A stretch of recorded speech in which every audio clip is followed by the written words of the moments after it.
1400 বছরেরও বেশি আগে আরবের মরুভূমির বুকে এক শিশু জন্ম নিয়েছিলেন, যার আগমনের সুসংবাদ দিয়েছিলেন হজরত ঈসা আলাইহিসসালাম ও হজরত মুসা আলাইহিসসালাম।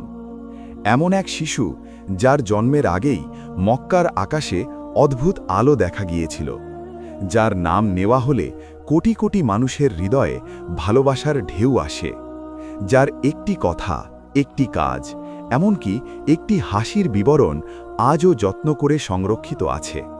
তিনি হলেন মুহাম্মদ সাল্লাল্লাহু আলাইহি ওয়াসাল্লাম।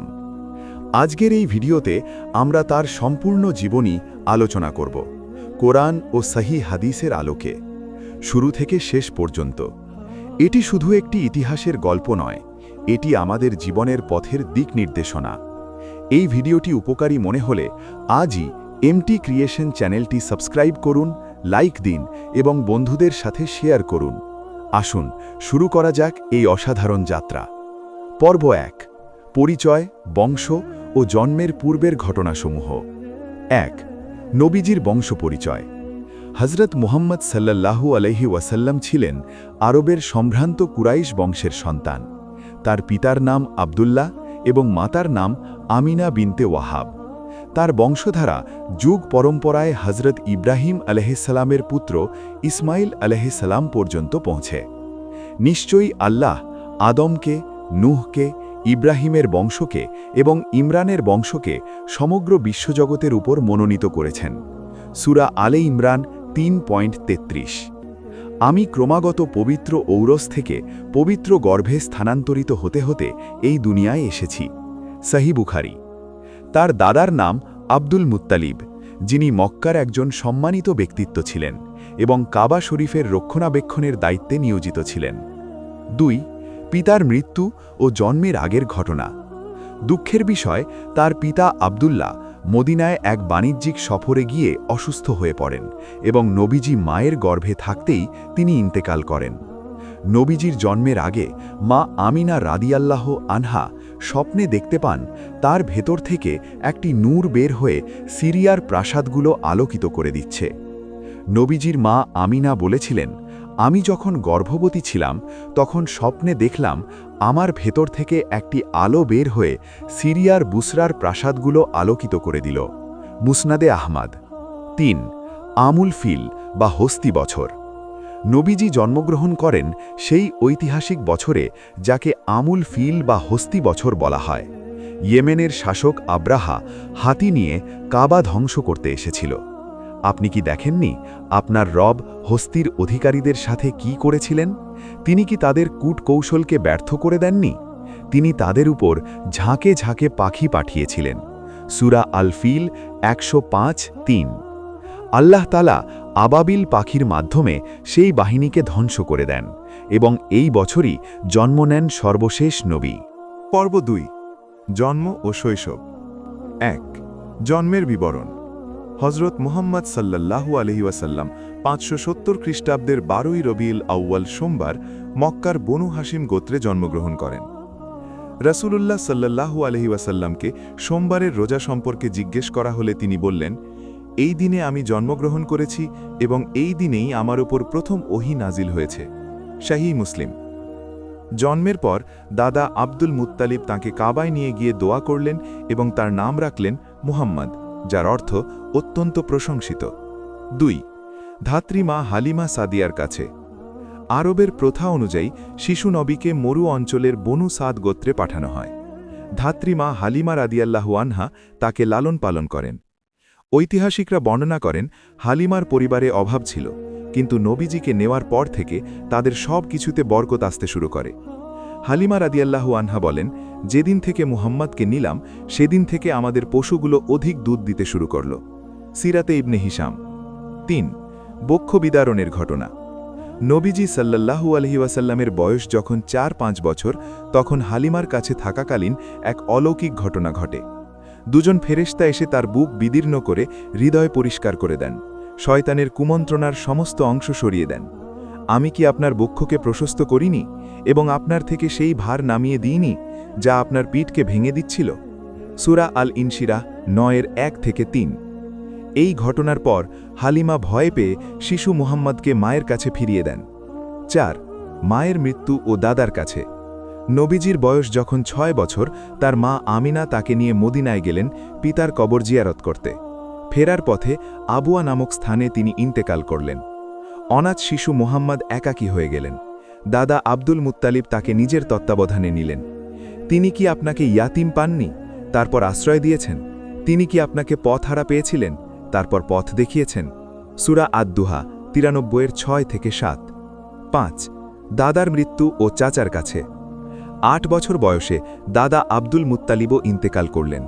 মৃত্যুর আগে তিনি নবীজির দায়িত্ব তার পুত্র আবু তালিবকে দিয়ে গেলেন। চাচা আবু তালিব তাকে নিজের সন্তানের মতো ভালোবাসতেন এবং সারা জীবন তাকে রক্ষা করেছিলেন। পর্ব 3 যৌবন ও বিয়ের আগের জীবন। 1 বাণিজ্য সফর ও বুহাইরার সাথে সাক্ষাৎ। 12 বছর বয়সে চাচা আবু তালিবের সাথে সিরিয়া সফরে যান নবীজি সাল্লাল্লাহু আলাইহি ওয়াসাল্লাম। পথিমধ্যে বুসরায় বুহাইরা নামক এক খ্রিস্টান পাদ্রীর সাথে দেখা হয়।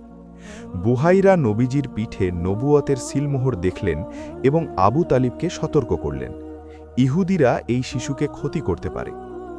2 হারবুল ফিজার যুদ্ধ। নবীজির বয়স 15 থেকে 20 বছরের মধ্যে কুরাইশ ও কায়েস গোত্রের মধ্যে যুদ্ধ হয়। নবীজি সাল্লাল্লাহু আলাইহি ওয়াসাল্লাম এই যুদ্ধে সরাসরি অংশ না নিলেও চাচাদের সাহায্যার্থে তীর কুড়িয়ে দিয়েছিলেন। 3 হিলফুল ফুজুল ন্যায় বিচারের সংগঠন। এই যুদ্ধের অনাচার দেখে কুরাইশ গোত্রের কিছু সম্মানিত ব্যক্তি একত্রিত হয়ে হিলফুল ফুজুল নামক একটি ন্যায় বিচার প্রতিষ্ঠার শপথ নিলেন।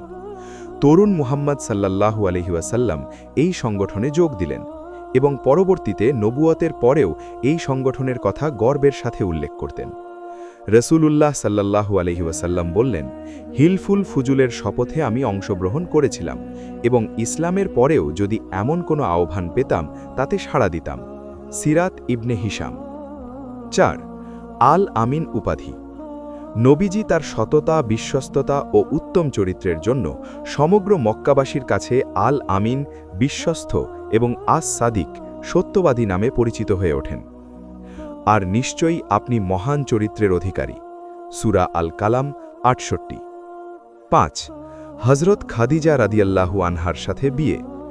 নবীজির বয়স যখন 25 বছর, মক্কার সম্ভ্রান্ত ব্যবসায়ী মহিলা হযরত খাদিজা রাদিয়াল্লাহু আনহা তার সততা ও বিশ্বস্ততার কথা শুনে বিবাহের প্রস্তাব পাঠালেন। খাদিজা রাদিয়াল্লাহু আনহার বয়স তখন ছিল 40 বছর। এটি ছিল নবীজির প্রথম বিবাহ এবং খাদিজা রাদিয়াল্লাহু আনহা ছিলেন ইসলামের প্রথম মহিলা সাহাবী। রাসূলুল্লাহ সাল্লাল্লাহু আলাইহি ওয়াসাল্লাম বললেন, আল্লাহ তার থেকে ভালো কাউকে আমাকে দেননি। সে আমাকে বিশ্বাস করেছে যখন মানুষ মিথ্যা বলেছে। সে আমাকে সাহায্য করেছে তার সম্পদ দিয়ে। সহিহ বুখারী। পর্ব 4 হেরা গুহা ও প্রথম বহির ঘটনা। 1 হেরা গুহায় ইবাদত। নবুয়তের আগে থেকেই নবীজি সাল্লাল্লাহু আলাইহি ওয়াসাল্লাম রমজান মাসে মক্কার নিকটবর্তী হেরা পর্বতের গুহায় একাকী ধ্যানমগ্ন থাকতেন এবং চিন্তা করতেন। সমাজের অন্যায়, অশ্লীলতা ও মূর্তি পূজা তাকে ভেতর থেকে কষ্ট দিত। তিনি একেশ্বরবাদের দিকে ঝুঁকছিলেন। 2 প্রথম ওহী 610 খ্রিস্টাব্দ। নবুয়তের 40তম বছরে রমজান মাসে হেরা গুহায় ফেরেশতা জিব্রাইল আলাইহিস সালাম আবির্ভূত হলেন এবং তাকে শক্ত করে জড়িয়ে ধরলেন। পড়ুন আপনার রবের নামে, যিনি সৃষ্টি করেছেন। তিনি মানুষকে সৃষ্টি করেছেন জমাট রক্ত থেকে। পড়ুন, আর আপনার রব অত্যন্ত মহান। সূরা আল আলাক 96-1-3। জিব্রাইল আলাইহিস সালাম বললেন, একরা। আমি বললাম, আমি পড়তে পারি না। তিনি আমাকে 3 বার জড়িয়ে ধরলেন এবং বললেন, পড়ুন আপনার রবের নামে। সহিহ বুখারী। নবীজি কাঁপতে কাঁপতে বাড়ি ফিরে এলেন। হযরত খাদিজা রাদিয়াল্লাহু তাআলা আনহা তাকে কম্বল দিয়ে ঢাকলেন এবং সান্ত্বনা দিলেন। 3 ওয়ারাকার সাক্ষ্য। খাদিজার রাদিয়াল্লাহু তাআলা আনহার চাচাতো ভাই ওয়ারাকা, যিনি বাইবেল অধ্যয়ন করতেন, সব শুনে বললেন, এটিই সেই ফেরেশতা যাকে আল্লাহ মূসা আলাইহিস সালামের কাছে পাঠিয়েছিলেন। তুমি আল্লাহর নবী। 4 ওহী বন্ধের সময় ফতরাতুল ওহী। প্রথম ওহীর পর কিছুদিনের জন্য ওহী বন্ধ হয়ে গেল। নবীজি চিন্তিত হয়ে পড়লেন। তারপর দ্বিতীয় ওহী এলো। হে চাদর আবৃত, উঠুন, সতর্ক করুন, আপনার রবের মহত্ব ঘোষণা করুন, আপনার পোশাক পবিত্র রাখুন। সূরা আল মুদ্দাসির ৭৪:১-৪। এর মাধ্যমে নবীজির ওপর আনুষ্ঠানিকভাবে রিসালতের দায়িত্ব অর্পিত হল। পর্ব ৫, প্রথম দাওয়াত ও মক্কায় নির্যাতন। ১. প্রথম মুসলিমগণ। ইসলামের প্রথম গ্রহণকারী ছিলেন হজরত খাদিজা রাদিয়াল্লাহু তাআলা আনহা, প্রথম মহিলা মুসলিম; হজরত আলী রাদিয়াল্লাহু তাআলা আনহু, প্রথম কিশোর মুসলিম; হজরত আবু বকর রাদিয়াল্লাহু তাআলা আনহু, প্রথম পুরুষ মুসলিম; হজরত জায়েদ ইবনে হারিসা রাদিয়াল্লাহু তাআলা আনহু, প্রথম দাস মুসলিম। ২. গোপন দাওয়াত, দারুল আরকাম। ৩ বছর ধরে নবীজি গোপনে ইসলামের দাওয়াত দিলেন। সাহাবী আরকাম ইবনে আবিল আরকামের বাড়ি দারুল আরকাম ছিল প্রধান কেন্দ্র। ৩. প্রকাশ্য দাওয়াত। ৩ বছর পর আল্লাহর নির্দেশে প্রকাশ্যে দাওয়াত শুরু হল। অতঃপর আপনি যা আদিষ্ট হয়েছেন তা প্রকাশ্যে জানিয়ে দিন এবং মুশরিকদের পরোয়া করবেন না। সূরা আল হিজর ১৫:৯৪। নবীজি সাফা পর্বতে উঠে কুরাইশদের ডাকলেন এবং ইসলামের দিকে আহ্বান জানালেন। তার চাচা আবু লাহাব অভিশাপ দিয়ে চলে গেলেন। আবু লাহাবের ২ হাত ধ্বংস হোক এবং সে নিজেও ধ্বংস হোক। সূরা আল মাসাদ ১১১। মুসলিমদের ওপর নির্যাতন। কুরাইশরা মুসলিমদের ওপর ভয়াবহ নির্যাতন শুরু করল। বিশেষত দুর্বল ও দাস মুসলিমরা সবচেয়ে বেশি কষ্ট পেলেন। হজরত বিলাল রাদিয়াল্লাহু তাআলা আনহুকে গরম পাথরের ওপর শুইয়ে বুকে পাথর চাপা দেওয়া হতো। তাও তিনি বলতেন, আহাদ আহাদ, আল্লাহ এক, আল্লাহ এক। হজরত সুমাইয়া রাদিয়াল্লাহু তাআলা আনহা এবং তার স্বামী ইয়াসির রাদিয়াল্লাহু তাআলা আনহু নির্যাতনে শাহাদত বরণ করলেন, ইসলামের প্রথম শহীদ হলেন। নবীজি সাল্লাল্লাহু আলাইহি ওয়াসাল্লাম ইয়াসির পরিবারের পাশ দিয়ে যাওয়ার সময় বলতেন, ধৈর্য ধরো হে ইয়াসির পরিবার, তোমাদের প্রতিদান জান্নাত। মুসনাদে আহমদ। ৫. হাবাশায় হিজরত। নির্যাতন সহ্যের বাইরে চলে গেলে নবীজি সাহাবীদের হাবাশায় হিজরত করার অনুমতি দিলেন। হজরত জাফর ইবনে আবি তালিব রাদিয়াল্লাহু তাআলা আনহু নেতৃত্বে একটি দল সেখানে গেল। হাবাশার রাজা নাজ্জাশী তাদের কথা শুনলেন এবং আশ্রয় দিলেন।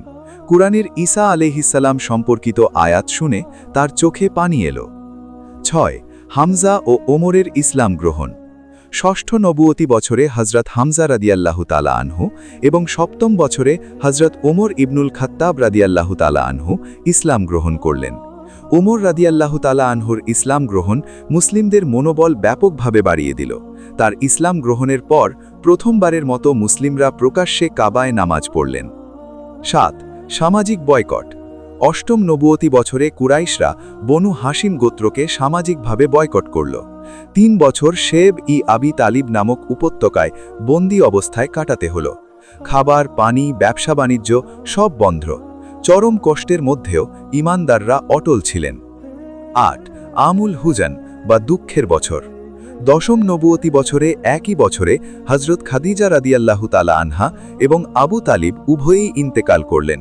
নবীজি এই বছরকে আমুল হুজান বা দুঃখের বছর বললেন। খাদিজা রাদিয়াল্লাহু তাআলা আনহা ছিলেন তার সুখ দুঃখের সাথী। ২৫ বছরের দাম্পত্য জীবনে তিনিই ছিলেন নবীজির সবচেয়ে বড় সমর্থন। পর্ব ৬, তায়েফ সফর ও মেরাজের রাত। ১. তায়েফ সফর, প্রত্যাখ্যান ও ধৈর্য। মক্কায় নির্যাতনের পর নবীজি পাশের শহর তায়েফে গেলেন দাওয়াত দিতে, কিন্তু তায়েফের নেতারা তাকে প্রত্যাখ্যান করল। শুধু প্রত্যাখ্যানই নয়, তারা গ্রামের ছেলেদের লেলিয়ে দিল, যারা পাথর মেরে তার পা রক্তাক্ত করে দিল। এই কষ্টের মুহূর্তে নবীজি আল্লাহর দরবারে এক হৃদয়গ্রাহী দোয়া করলেন, হে আল্লাহ, আমার দুর্বলতার কথা তোমার কাছে নিবেদন করছি। আমি তোমার দিকে মুখ তুলছি, হে পরম দয়ালু। যদি তুমি আমার উপর রাগান্বিত না হও, তবে আমি কোনো কষ্টের পরোয়া করি না। সিরাত ইবনে হিশাম। আল্লাহ জিব্রাইল আলাইহিস সালামকে পাঠালেন পাহাজের ফেরেশতাকে নিয়ে। তিনি বললেন, আপনি চাইলে ২টি পাহাড় এই শহরের উপর চাপা দিয়ে দিতে পারি। নবীজি বললেন, না, হয়তো তাদের বংশে আল্লাহর একত্বে বিশ্বাসী কেউ আসবে। ২. ইসরা ও মেরাজ, স্বর্গীয় রজনী। তায়েফের কষ্টের পর আল্লাহ তার প্রিয় নবীকে সম্মান দেওয়ার জন্যে এক অলৌকিক সফরের ব্যবস্থা করলেন। পবিত্র সত্তা তিনি, যিনি তার বান্দাকে রাতের বেলা মসজিদুল হারাম থেকে মসজিদুল আকসায় নিয়ে গেছেন, যার আশপাশ আমি বরকতময় করেছি।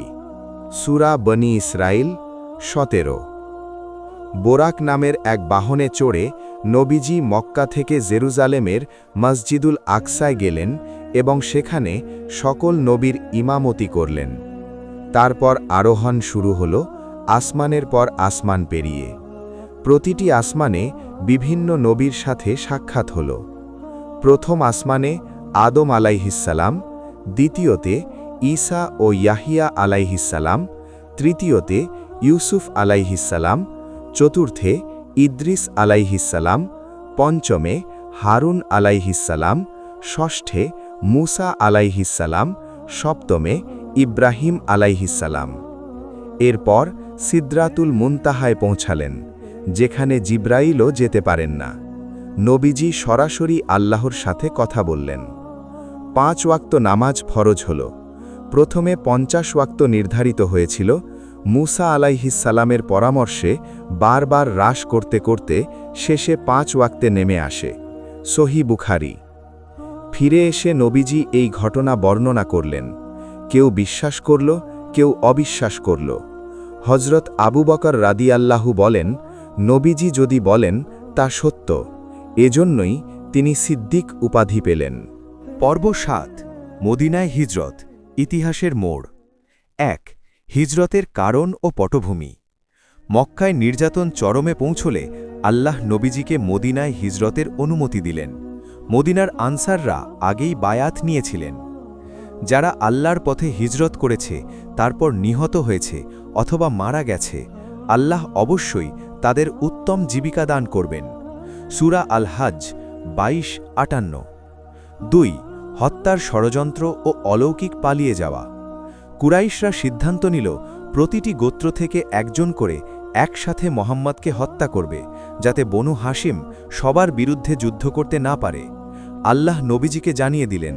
তিনি হজরত আলী রাদিয়াল্লাহু আনহুকে তার বিছানায় রেখে হজরত আবু বকর রাদিয়াল্লাহু আনহুকে নিয়ে বের হলেন।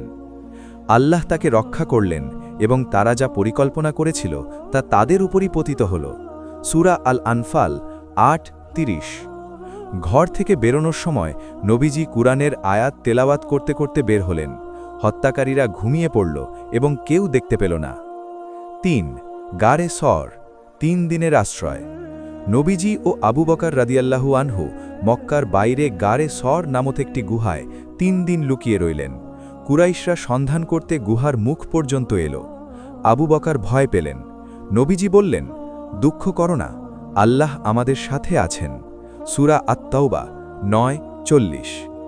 আল্লাহ মাকড়সাকে দিয়ে গুহার মুখে জাল বুনিয়ে দিলেন এবং কবুতর ডিম পাড়ল। শত্রুরা ভাবল ভেতরে কেউ নেই। 4। মদিনায় পৌঁছনো ও স্বাগত। নবীজি 622 খ্রিস্টাব্দে মদিনায় পৌঁছলেন। মদিনাবাসী অভূতপূর্ব আনন্দে তাকে স্বাগত জানাল। মেয়েরা গেয়ে উঠল, তালা আল বদরু আলাইনা, অর্থাৎ আমাদের উপর পূর্ণিমার চাঁদ উঠেছে। নবীজির উটনি কুবা এলাকায় থামল। সেখানে প্রথমে মসজিদে কুবা নির্মিত হল, যা ইসলামের প্রথম মসজিদ। নিশ্চয়ই যে মসজিদের ভিত্তি প্রথম দিন থেকেই তাকুয়ার উপর স্থাপিত, তা দাঁড়ানোর জন্য অধিক উপযুক্ত। সূরা আত-তাওবা 9-108। 5। মদিনার ইসলামী রাষ্ট্র প্রতিষ্ঠা। মদিনায় পৌঁছে নবীজি কয়েকটি গুরুত্বপূর্ণ কাজ করলেন। মসজিদে নববী নির্মাণ করলেন, মুহাজির ও আনসারদের মধ্যে ভ্রাতৃত্ব স্থাপন করলেন এবং মদিনার সনদ তৈরি করলেন। মদিনার সনদ ছিল পৃথিবীর ইতিহাসের প্রথম লিখিত সংবিধান, যেখানে মুসলিম, ইহুদি ও অন্যান্য গোত্রের অধিকার নিশ্চিত করা হল। পর্ব 8। প্রধান যুদ্ধসমূহ, ইসলামের পরীক্ষার মাঠ। বদরের যুদ্ধ, দ্বিতীয় হিজরি 624 খ্রিস্টাব্দ। বদরের যুদ্ধ ছিল ইসলামের প্রথম বড় যুদ্ধ। মাত্র 313 জন মুসলিম বনাম 1000 সুসজ্জিত কুরাইশ বাহিনী। যুদ্ধের আগে নবীজি সাল্লাল্লাহু আলাইহি ওয়াসাল্লাম রাত জেগে দোয়া করলেন, হে আল্লাহ, আজ যদি এই দলটি ধ্বংস হয়ে যায়, তাহলে পৃথিবীতে তোমার ইবাদত হবে না। স্মরণ করো, যখন তোমরা আল্লাহর কাছে সাহায্য চাইছিলে, তিনি সাড়া দিলেন, আমি তোমাদের সাহায্যে 1000 ফেরেশতা পাঠাচ্ছি। সূরা আল আনফাল 8-9।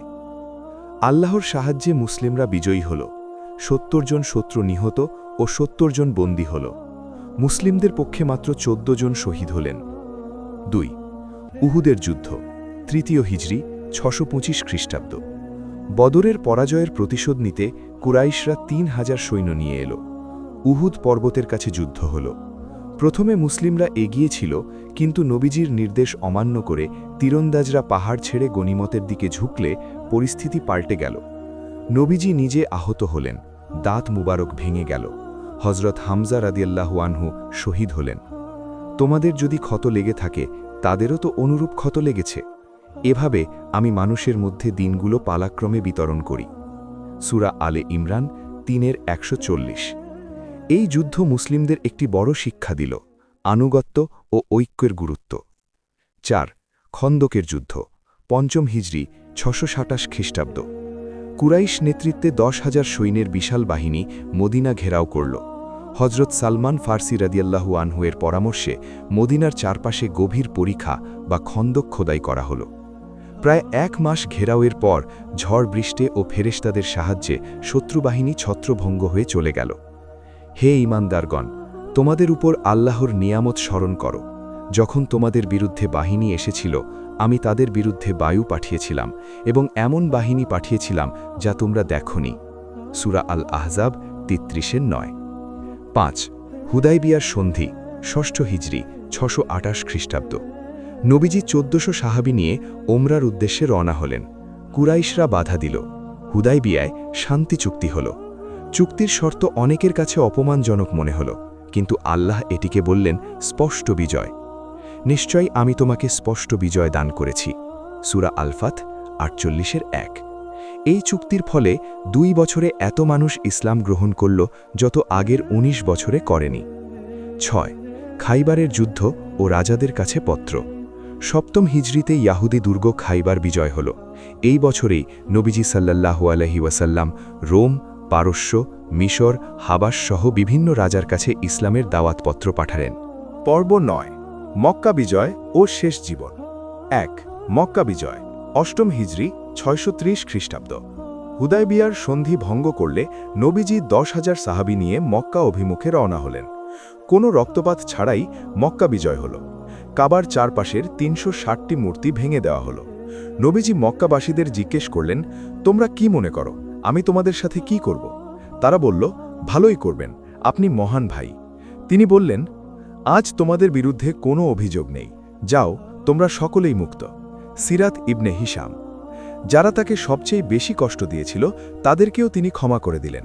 ইসলামের ক্ষমা ও উদারতার এটি সর্বোচ্চ নিদর্শন। আর আল্লাহ অবশ্যই তাদের সাহায্য করেন যারা তার সাহায্য করেন। নিশ্চয়ই আল্লাহ শক্তিমান, মহাপরাক্রমশালী। সূরা আল হাজ ২২:৪০। ২ হুনাইন ও তায়েফের যুদ্ধ। মক্কা বিজয়ের পরপরই হাওয়াজিন ও সাকিফ গোত্র আক্রমণ করল। হুনাইনে কিছুটা পিছু হটার পর আল্লাহর সাহায্যে বিজয় হল। নিশ্চয়ই আল্লাহ তোমাদের হুনাইন সহ বহু ক্ষেত্রে সাহায্য করেছেন। সূরা আত-তাওবা ৯:২৫। ৩ বিদায় হজ, দশম হিজরি ৩৩২ খ্রিস্টাব্দ। দশম হিজরিতে নবীজি হজে গেলেন। এটি ছিল তার জীবনের একমাত্র হজ। প্রায় ১,২৪,০০০ সাহাবী তার সাথে ছিলেন। আরাফাতের ময়দানে তিনি সর্বকালের সেরা ভাষণ দিলেন, বিদায় হজের ভাষণ। হে মানুষ, আমি জানি না এরপর হয়তো আর কখনো এই স্থানে তোমাদের সাথে দেখা হবে না। তোমাদের রক্ত, সম্পদ ও সম্মান পরস্পরের জন্য হারাম, ঠিক যেমন এই দিন, এই মাস ও এই শহর সম্মানিত। সহিহ বুখারী। ভাষণের শেষে আল্লাহর নির্দেশে নাজিল হল, আজ আমি তোমাদের জন্য তোমাদের দিন পরিপূর্ণ করে দিলাম এবং তোমাদের উপর আমার নিয়ামত সম্পূর্ণ করলাম। সূরা আল মাইদা ৫:৩। এই আয়াত শুনে হজরত ওমর রাদিয়াল্লাহু আনহু কাঁদলেন, কারণ দিন পূর্ণ হওয়া মানে নবীজির বিদায়ের সময় ঘনিয়ে এসেছে। পর্ব ১০ মহানবীর ইন্তেকাল, উম্মতের সবচেয়ে বড় বিপদ। ১ অসুস্থতার সূচনা। বিদায় হজ থেকে ফেরার কিছুদিন পর নবীজি সাল্লাল্লাহু আলাইহি ওয়াসাল্লাম জ্বরে আক্রান্ত হলেন। জ্বর এত তীব্র ছিল যে তিনি বললেন, আমার ২টি জ্বর। নবীজি সাল্লাল্লাহু আলাইহি ওয়াসাল্লাম অসুস্থ অবস্থায় বললেন, হে উম্মত, নামাজ, নামাজ এবং তোমাদের দাসদের ব্যাপারে সতর্ক থেকো। আবু দাউদ। ২ শেষ কথা ও নির্দেশ। মৃত্যুর কিছু আগে তিনি সাহাবীদের সাথে মিলে নামাজ পড়লেন। দুনিয়া থেকে যাওয়ার আগে বললেন, আল্লাহ ইহুদি ও খ্রিস্টানদের উপর লানত করুন, যারা তাদের নবীদের কবরকে মসজিদ বানিয়েছে। সহি বুখারী। তোমরা আমার কবরকে পূজার স্থান করো না, আমি তোমাদের তা করতে কঠোরভাবে নিষেধ করছি। মুসলিম। ৩ রবিউল আউয়ালের ১২ তারিখ ৬৩২ খ্রিস্টাব্দ। হজরত আয়েশা রাদিয়াল্লাহু আনহার কক্ষে তার বুকে মাথা রেখে নবীজি সাল্লাল্লাহু আলাইহি ওয়াসাল্লাম শেষ নিঃশ্বাস ত্যাগ করলেন। তার বয়স হয়েছিল ৬৩ বছর। শেষ কথা ছিল, আল্লাহুম্মা ফির রফিকিল আলা, হে আল্লাহ, সুউচ্চ সঙ্গীর দিকে যেতে চাই। মসজিদ থেকে হজরত আবু বকর রাদিয়াল্লাহু আনহু বের হয়ে বললেন, যে মোহাম্মদের ইবাদত করত সে জেনে রাখুক মোহাম্মদ মারা গেছেন, আর যে আল্লাহর ইবাদত করে জেনে রাখুক আল্লাহ চিরজীবী, তার কখনো মৃত্যু নেই। সহি বুখারী। মোহাম্মদ কেবল একজন রসুল, তার আগেও রসুলগণ গত হয়েছেন। তিনি যদি মারা যান অথবা নিহত হন, তাহলে কি তোমরা পিছনে ফিরে যাবে? সূরা আলে ইমরান ৩:১৪৪। হজরত ওমর তখন তরোয়ারি হাতে বলছিলেন, যে বলবে নবীজি মরে গেছে তার মাথা কাটব। আবু বকরের কথা শুনে তিনি অজ্ঞান হয়ে পড়ে গেলেন। নবীজির উত্তরাধিকার। নবীজি চলে গেলেন, কিন্তু রেখে গেলেন দুটি জিনিস। আমি তোমাদের মধ্যে দুটি জিনিস রেখে গেলাম, যদি তোমরা এ দুটো আঁকড়ে ধরো কখনো পথভ্রষ্ট হবে না: আল্লাহর কিতাব ও আমার সুন্নাহ। মুয়াত্তা। আল্লাহুম্মা সাল্লি আলা মুহাম্মাদিন ওয়া আলা আলি মুহাম্মদ। হে আল্লাহ, মুহাম্মদ ও তার পরিবারের উপর রহমত বর্ষণ করুন। প্রিয় দর্শক, আমরা আজ মুহাম্মদ সাল্লাল্লাহু আলাইহি ওয়াসাল্লামের সম্পূর্ণ জীবনী আলোচনা করলাম, তার জন্ম থেকে শুরু করে ইন্তেকাল পর্যন্ত। তার এই জীবন আমাদের জন্য শুধু ইতিহাস নয়, এটি আমাদের জীবনের মানচিত্র। নিশ্চয়ই তোমাদের জন্য আল্লাহর রাসূলের মধ্যে রয়েছে সর্বোত্তম আদর্শ। সূরা আল আহজাব ৩৩-২১। তার ভালোবাসা ও অনুসরণই আমাদের জান্নাতের পথ দেখাবে। যদি এই ভিডিওটি থেকে উপকৃত হয়ে থাকেন, তাহলে আল্লাহর সন্তুষ্টির জন্য একটু সময় নিন এবং এখনই এই ভিডিওটি উপকারী মনে হলে আজই এমটি ক্রিয়েশন চ্যানেলটি সাবস্ক্রাইব করুন, লাইক দিন এবং বন্ধুদের সাথে শেয়ার করুন। আপনার মতামত কমেন্টে জানান। আগামী ভিডিওতে আবার দেখা হবে ইনশাল্লাহ। জাযাকুমুল্লাহু খায়রান।